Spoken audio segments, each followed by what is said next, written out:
আমাকে এক্ষুনি চলে যেতে হবে। সে কি? হ্যাঁ, বাইরে গাড়ি অপেক্ষা করছে, ওই গাড়িতেই ফিরে যাব। नहीं नहीं काका, ये अमिट शर्त है। अगर तुम वचन दे सकते हो कि बाबूजी को भूल कर भी नहीं बताओगे कि इसके माँ बाप कौन है। হারিয়ে যা প্রেমে, আকাশ মাটি এই গান গায়। 1967 সালে প্রথম জাতীয় পুরস্কার পান উত্তম কুমার। ওই বছরেই প্রথম হার্ট অ্যাটাকও হয়েছিল উত্তমের। কিন্তু কেন? বম্বের নার্গিসও পেয়েছিলেন জাতীয় পুরস্কার। সময়কাল 1967। ভারত সরকার ঠিক করেছিল জাতীয় পুরস্কার দেওয়া শুরু করা হবে, তবে তার নাম তখনও জাতীয় পুরস্কার বা ন্যাশনাল অ্যাওয়ার্ড ছিল না। শ্রেষ্ঠ অভিনেতা পেতেন ভরত পুরস্কার ও শ্রেষ্ঠ অভিনেত্রী পেতেন উর্বশী পুরস্কার। উত্তম কুমারই ছিলেন একমাত্র অভিনেতা যিনি একই বছর দুটি ভিন্ন ছবির জন্য এই পুরস্কার জিতেছিলেন। আর জাতীয় পুরস্কার জয়ী প্রথম হিন্দি সিনেমার অভিনেতা ছিলেন দাদামণি অর্থাৎ অশোক কুমার। ठीक से देख, बहुत कुछ दीपक जैसा नहीं लग रहा है।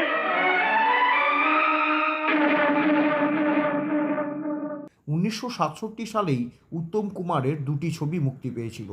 একটি ছিল সত্যজিৎ রায়ের চিড়িয়াখানা ও অন্যটি ছিল সুনীল বন্দ্যোপাধ্যায়ের অ্যান্টনি ফিরিঙ্গি।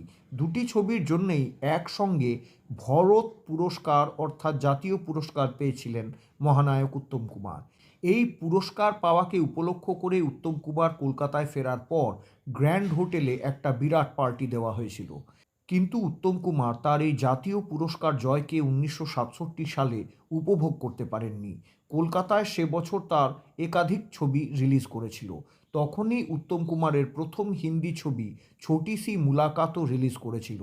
কিন্তু এই ছবিটি সেইভাবে ব্যবসায়িক সাফল্য পায়নি। এই ছবি প্রযোজনা করেছিলেন উত্তম কুমার নিজেই। তার বিপরীতে বম্বের বৈজয়ন্তী মালা ছিলেন হিরোইন। তিনিও চড়া পারিশ্রমিক নিয়েছিলেন উত্তম কুমারের কাছ থেকে। এই ছবির হতাশাজনক ফল উত্তম কুমার মেনে নিতে পারেননি।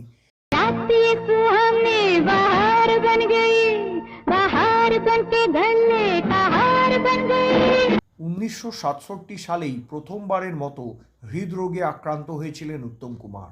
একদিকে বিপুল টাকার লোকসান, অন্যদিকে শরীরে হৃদরোগের আক্রমণ, সব নিয়ে বেসামাল হয়ে পড়েছিলেন তিনি।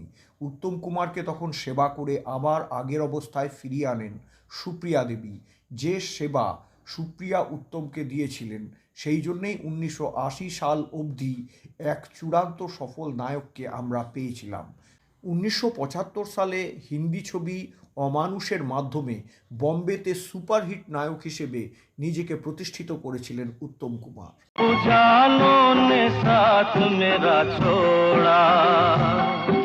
ভাবা যায় ভারত সরকার কর্তৃক প্রথম প্রবর্তিত প্রথম জাতীয় পুরস্কার, যার অন্যতম ভাগীদার ছিলেন এই বাংলারই ছেলে তথা আমাদের অনুপ্রেরণা, আমাদের গর্ব মহানায়ক। বাঙালিদের কাছে চিরকাল গর্বের এই সংবাদ যে উত্তম কুমার সেই বাঙালি অভিনেতা যিনি প্রথমবারের জন্য জাতীয় পুরস্কার পান। এইখানেই ম্যাটিনি আইডলের ম্যাজিক ছিল। সূত্র মারফত জানা যায় যে এই পুরস্কারের মধ্যে ছিল একটি সিলভার লোটাস এবং 5,000 টাকা নগদ পুরস্কার। তবে অনেক প্রতিবেদনে আবার দাবি করা হয়ে থাকে শুধুমাত্র পুরস্কারই পেয়েছিলেন উত্তম কুমার, টাকা পাননি।